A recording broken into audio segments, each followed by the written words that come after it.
नमो नमः। आज आपण 10वीच्या संपूर्ण संस्कृतम या पुस्तकातील प्रथमः पाठः आद्य कृषकः पृथुवैन्यः हा बघूया। कृषकः म्हणजे शेतकरी आणि आद्य म्हणजे पहिला आणि पृथुवैन्य हे राजाचं नाव आहे म्हणून म्हटलंय पृथुवैन्य पहिला शेतकरी। आता बघूया प्रस्तावनेमध्ये काय दिलंय। ऋग्वेदात एषा कथा उद्धृता म्हणजे ऋग्वेदातून ही कथा घेतलेली आहे। वेन भूपतेः पुत्रः वैन्यः एव पृथुवैन्यः इति नामना ज्ञातः म्हणजे काय म्हटलंय। वेन भूपतेः भूपती म्हणजे राजा, मग वेन राजाचा मुलगा हाच पृथुवैन्य या नावाने प्रसिद्ध होता। सह प्रजाहित दक्षः आदर्शः सम्राट इति स्मृतः तो प्रजाहित दक्ष आदर्श सम्राट म्हणून ओळखला जात असे। भारतदेशे पृथुना एव कृषिकार्यं प्रारब्धं संशोधितं विकासं प्रति नीतं च म्हणजे काय म्हटलंय। भारत देशामध्ये पृथुना एव म्हणजे पृथुराजानेच कृषिकार्यम म्हणजे शेतीचे कार्य, प्रारब्धम म्हणजे शेतीला सुरुवात केली, संशोधितम म्हणजे संशोधन केलं आणि विकासम प्रति नीतम च आणि शेतीचं तंत्र सुद्धा विकसित केलं। स एव कृषी विद्यायाः जनकः इति मतः तोच कृषी विद्येचा जनक म्हणजेच पिता आहे असं मानलं जातं। अतएव सह प्रथमः कृषकः आणि म्हणूनच तो पहिला शेतकरी आहे कारण की त्याने शेतीला पहिल्यांदा सुरुवात केली होती। धरित्र्याः पृथिवी इति नामाभिधानं पृथोः कार्यस्य स्मारकम् इति मन्यते बुधैः। आता काय म्हटलंय। धरित्र्याः म्हणजे आपल्या धरतीचे किंवा आपल्या पृथ्वीचे पृथिवी म्हणजे पृथ्वी हे जे नाव आहे हे पृथोः कार्यस्य स्मारकम म्हणजे पृथुराजाच्या कामाची आठवणच करून देणारं आहे। इति मन्यते बुधैः असे कोण म्हणतात। बुध म्हणजे विद्वान लोक असं मानतात असं म्हटलंय। आता आपण धड्याला सुरुवात करूया।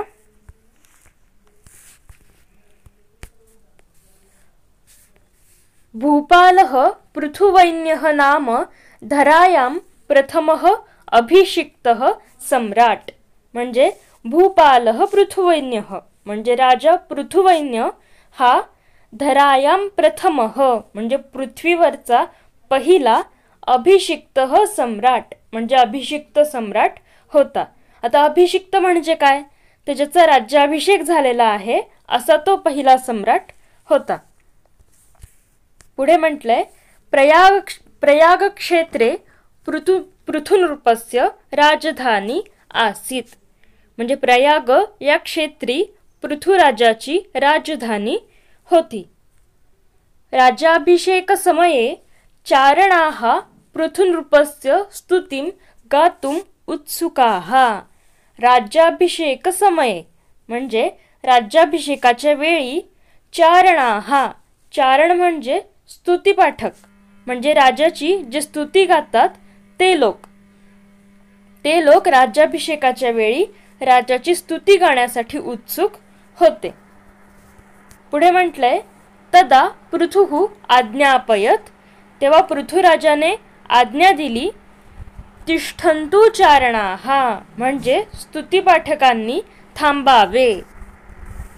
पुढे तो म्हणतोय यावत मम सद्गुणाः न प्रकटीभवन्ति तावत अहम न स्तोतव्यः म्हणजे यावत म्हणजे जोपर्यंत मम सद्गुणाः न प्रकटीभवन्ति जोपर्यंत माझे सद्गुण म्हणजेच माझे चांगले गुण प्रकट होत नाहीत, तावत म्हणजे तोपर्यंत अहम न स्तोतव्यः म्हणजे माझी स्तुती केली जाऊ नये असं तो म्हणतोय।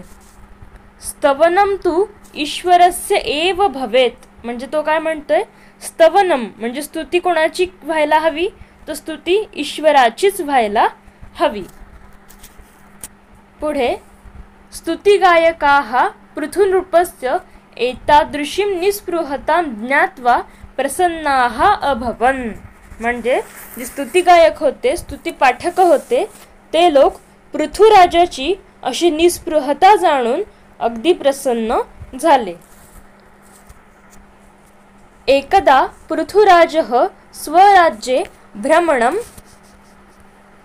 अकरोत, म्हणजे एकदा पृथुराजा स्वतःच्या राज्यामध्ये फिरत होता, भ्रमण करत होता. भ्रमण समये तेन दृष्टम, भ्रमण समय म्हणजे फिरताना त्याने पाहिले की यत म्हणजे की प्रजाः अतीव कृशाः अशक्ताः च, म्हणजे जे प्रजाजन आहेत, जे राज्यातले लोक आहेत, ते अतीव कृशाः म्हणजे अतिशय कृश म्हणजे बारीक झालेत, आणि पुढे अशक्ताः च म्हणजे अशक्त झालेले आहेत, असं त्याने पाहिलं. ताः प्रजाः पशुवत जीवंती, आणि ते प्रजाजन जे आहेत ते पशूंप्रमाणेच जीवन जगत आहेत. निकृष्टान्नम खादंती, म्हणजे निकृष्ट अन्न खात आहेत. निकृष्ट म्हणजे चांगलं नसलेलं, त्यांना निकृष्ट दर्जाचं खात आहेत. तद्दृष्ट्वा राजा चिंताकुलः जातः, आणि ते पाहून राजा चिंतेत पडला, म्हणजे त्याला काळजी वाटू लागली.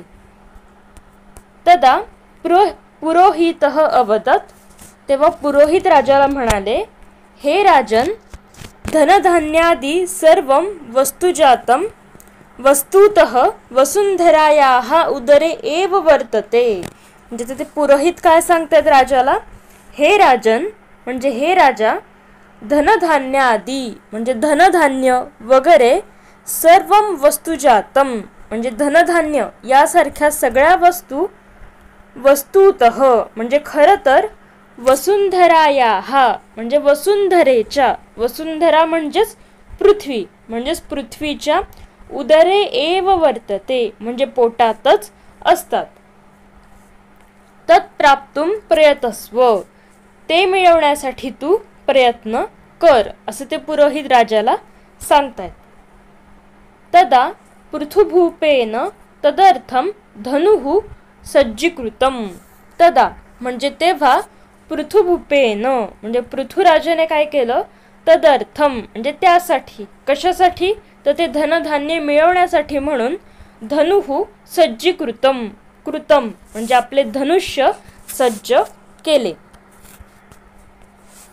तदा भूमिः स्त्रीरूपं धृत्वा तस्य पुरतः प्रकटिता अभवत अवदच्च, तेव्हा तदा भूमिः म्हणजे तेव्हा भूमी, स्त्रीरूपं धृत्वा म्हणजे स्त्रीचे रूप घेऊन, तस्य पुरतः म्हणजे त्याच्या समोर, प्रकटिता अभवत म्हणजे प्रकटित झाली, आणि म्हणाली, हे राजेंद्र, तव पिता दुःशासकः वेनराजः राजधर्मस्य पालनं नाकरोत, म्हणजे ती आता भूमी काय म्हणतीये, स्त्रीरूप घेऊन आलेली ती भूमी म्हणतीये की तव पिता म्हणजे तुझे जे वडील होते, तुझा जो पिता होता तो कसा होता, दुःशासकः, दुःशासक म्हणजे वाईट शासन करणारा असा, वेनराजः वेनराज जो होता तो राजधर्मस्य पालनं नाकरोत म्हणजे त्याने कधीच राजधर्माचे पालन केलं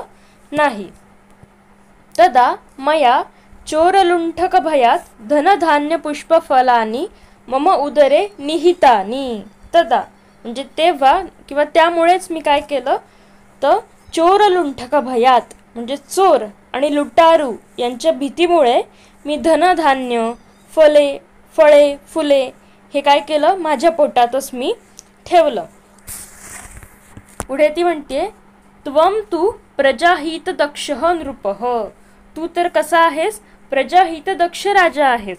प्रजाहित दक्ष म्हणजे प्रजेच्या नेहमी हिताचाच विचार करणारा तू राजा आहेस. यदि त्वं प्रयत्नेन कृषिकार्यं करोषि, जर तू प्रयत्नाने कृषिकार्य म्हणजे शेतीचं काम जर केलंस, तर्हि अहम प्रसन्ना भविष्यामि, आणि तर मी काय होईन, प्रसन्न होईन असं ती म्हणते. अतः धनुः त्यज, म्हणून ती म्हणते धनुष्याचा तू त्याग कर. पुढे खनित्राणि हलान कुद्दालकान लवित्राणि च हस्ते गृहीत्वा प्रजाजनैः सह कृषिकार्यं कुरु. आणि पुढे ती काय म्हणते भूमी, खनित्राणि म्हणजे फावडे, हलान म्हणजे नांगर, कुद्दलकान म्हणजे कुदळी, लवित्राणी आणि लवित्राणी म्हणजे विळे, म्हणजे अशा प्रकारची खणण्याची हत्यारे हातात घेऊन प्रजाजनांबरोबर तू काय कर, कृषी कार्य कर म्हणजे शेती कर. भूमातुः उपदेशं मनसि निधाय पृथुवैन्यः नदीनां मार्गम् अवरुद्ध्य कृषिकार्यार्थं जलस्य उपयोगम् अकरोत्. भूमातुः उपदेशं मनसि निधाय म्हणजे भूमातेने दिलेला हा उपदेश मनात ठेवून पृथुवैन्यः नदीनां मार्गम अवरुद्ध्य, पृथ्वीराजाने काय केलं, नद्यांचा रस्ता किंवा मार्ग अडवून कृषी कार्यार्थम जलस्य उपयोगम अकरोत, त्याचा वापर कशासाठी केला, तर शेतीच्या कामासाठी त्या नदीच्या पाण्याचा वापर त्याने केला. वृष्टिजलसंचयं कृत्वा जलव्यवस्थापनम अकरोत, म्हणजे पावसाच्या पाण्याचा साठा करून त्याने जलव्यवस्थापन केले.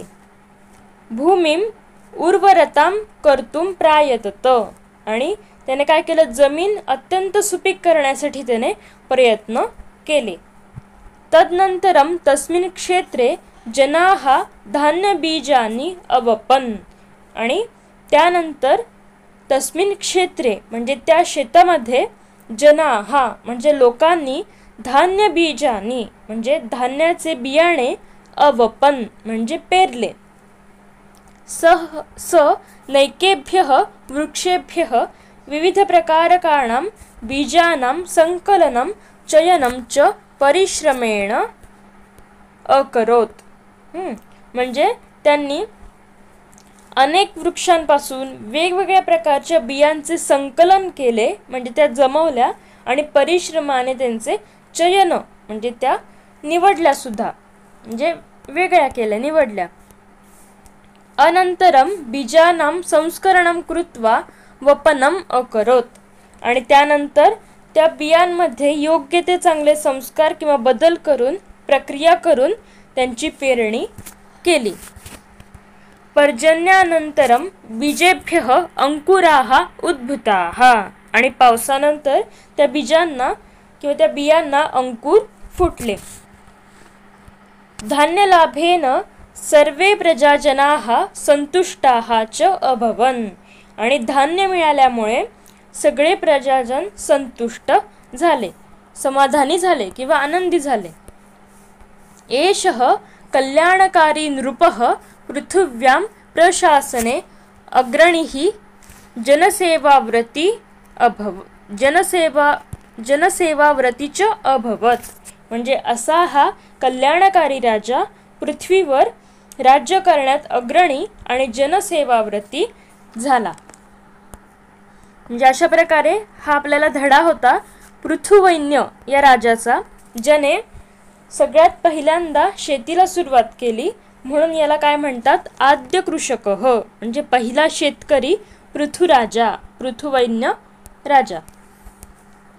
आता इथे पुढे म्हटलंय पृथुवैन्यस्य आदर्शभूतानि कार्याणि, म्हणजे कोणकोणती कार्य त्यांनी केली, तर संरक्षण व्यवस्था, जलव्यवस्थापन केलं, कृषी संशोधनम शेतीचं संशोधन केलं, आरोग्य सुविधा, त्यानंतर पशूनां कृते रक्षितानि तृणक्षेत्राणि, अन्नदुग्धादीनां व्यवस्था, नगर व्यवस्थापनम आणि शिक्षण व्यवस्था. तर अशा प्रकारे आज आपण प्रथमः पाठः आद्य कृषकः पृथुवैन्यः हा बघितलेला आहे. तुम्हाला जर माझे व्हिडिओ आवडत असतील तर व्हिडिओला लाईक करा, शेअर करा आणि आपल्या चॅनलला सबस्क्राईब करा. चला तर पुन्हा भेटूया पुढच्या भागात. पुनर्मिलामः. धन्यवादः.